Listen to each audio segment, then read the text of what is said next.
Pronto, pessoal. Na última aula eu havia passado com 10 questões, valendo 5 pontos, meio ponto cada questão sobre o existencialismo, sobre filósofos como Heidegger, Sartre, Camus e Simone de Beauvoir. E essa matéria aí que vai cair na bimestral, beleza? Vamos juntos então fazer a correção do trabalho aí, para que vocês já possam ter um maior embasamento aí para poder fazer a prova. Para Heidegger, o conceito de ser para a morte significa o quê?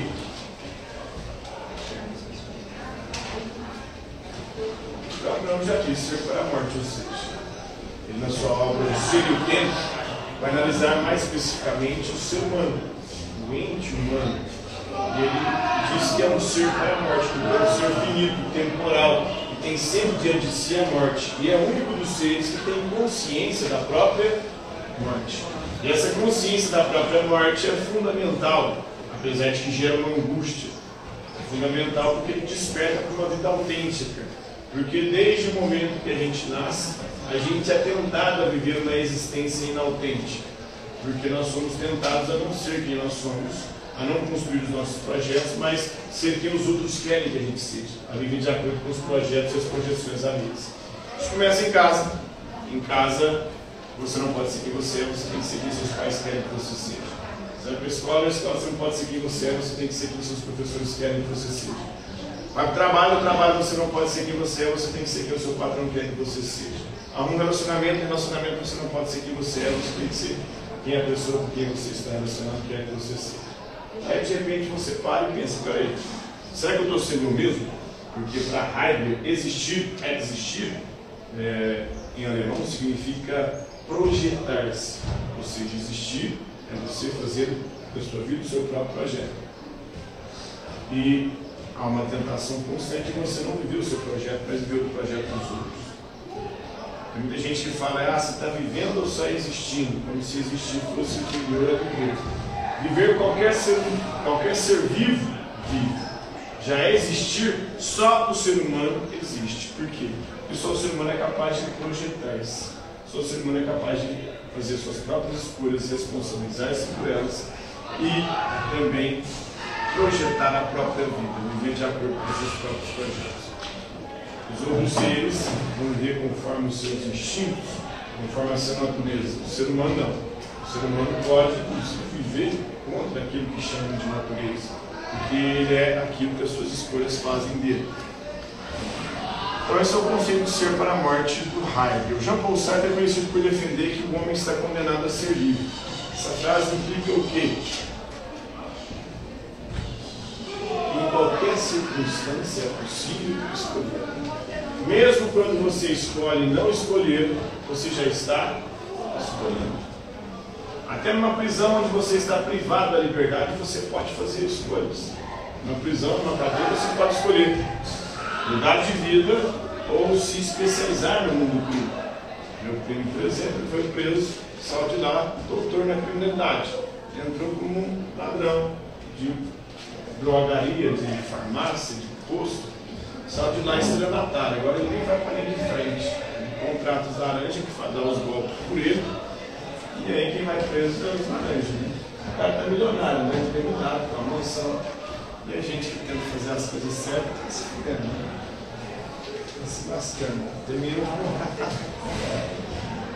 É a vida, são as escolhas que a gente faz. Sempre é possível escolher, mas o único responsável pelas suas escolhas é você. Você é aquilo que você faz porque os outros fizeram de você. Ou seja, nós sofremos influência dos outros, sim, mas você vai escolher qual influência você vai seguir ou não. Então sempre é possível escolher e toda escolha implica responsabilidade. Só quem é livre, ou só pode ser considerado livre aquele ser que é capaz de responder pelas suas escolhas. Entre nós seres humanos, por exemplo, tem alguns grupos que não são considerados plenamente livres ainda, porque não são capazes de responder plenamente pelas suas escolhas. Que grupos são esses? Quais grupos não são considerados plenamente livres?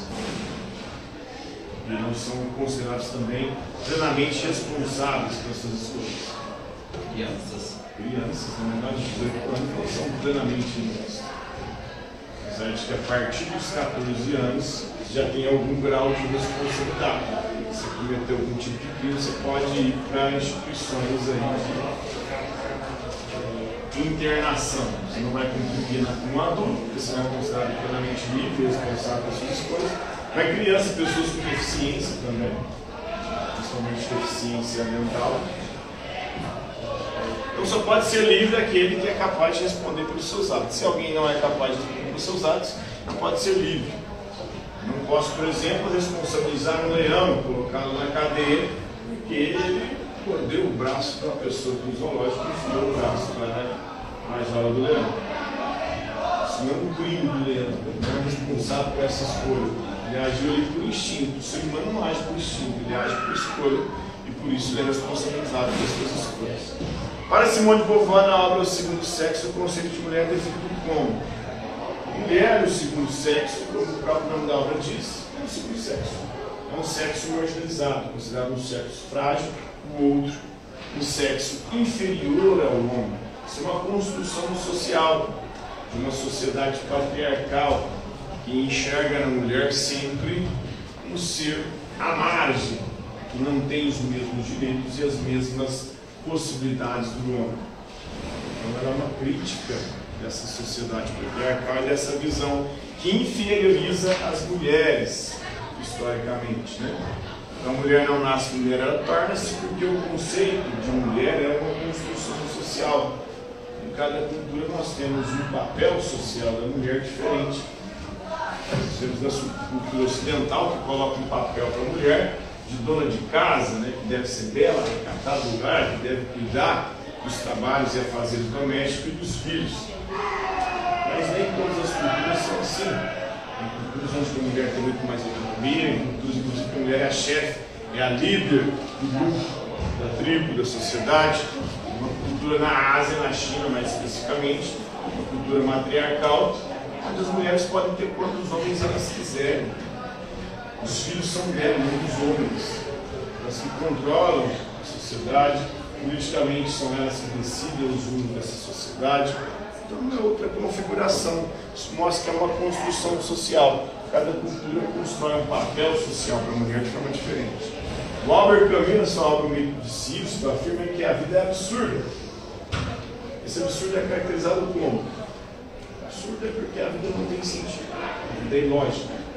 E nós é que vivemos tentando dar sentido para a vida, ou muitas vezes acolhendo os sentidos que estão vendendo por aí.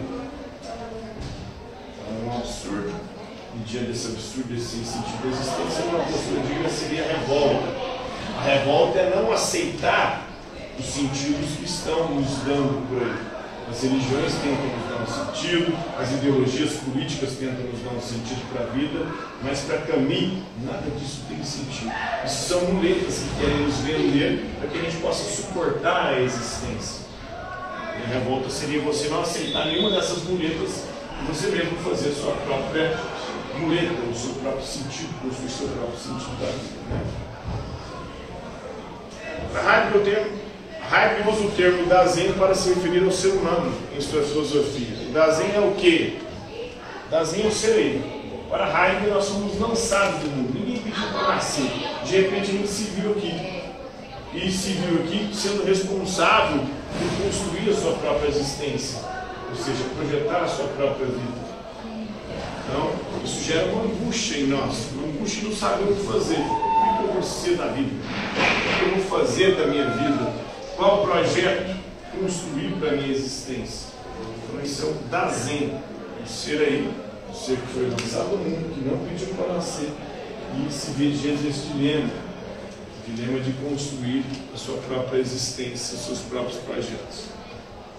Para Sartre, a existência precede a essência. O que isso significa? Significa que a gente não tem uma essência ou uma natureza que a gente deve seguir. São as nossas escolhas que vão definir quem nós somos. Ninguém nasce já pré-programado para nada.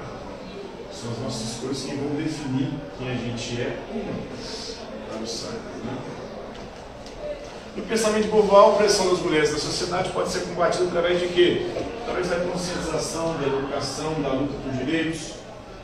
Olha, caminho suicídio filosófico ocorre quando? Ocorre quando a gente aceita as respostas que nos vendem por aí, as muletas das religiões, das ideologias políticas.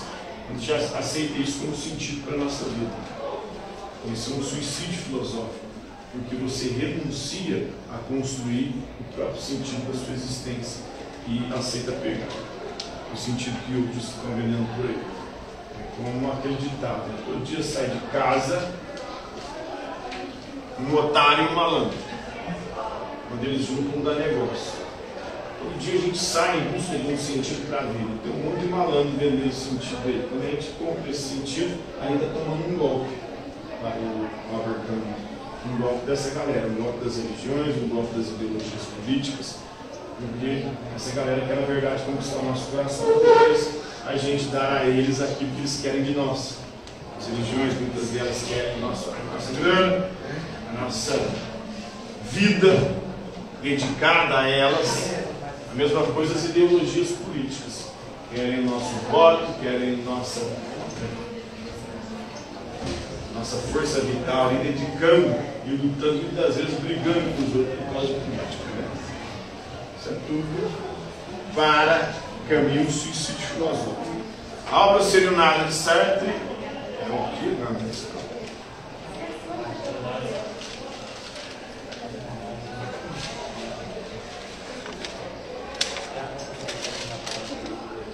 Não, a obra Serenata de Sartre aborda a ideia de má fé. É o quê? Má fé é quando você se auto-engana, colocando a responsabilidade das suas escolhas nos outros. É aquela pessoa que não assume a própria responsabilidade da vida.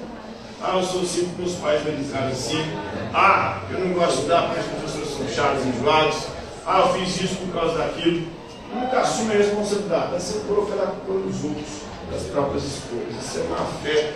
É você se auto-enganar diante da sua liberdade e responsabilidade pelas suas escolhas. Para Heidegger, tem uma angústia essencial em sua filosofia. Por quê? Porque a angústia que nos desperta e faz a gente perceber que a gente está vivendo uma existência inautêntica, ou seja, vivendo conforme as projeções dos outros. E aí desperta a gente para buscar uma existência autêntica, que é viver de acordo com os nossos próprios projetos. Beleza, galera? Entenderam aí? Alguma dúvida? Por hoje é isso. Em 2005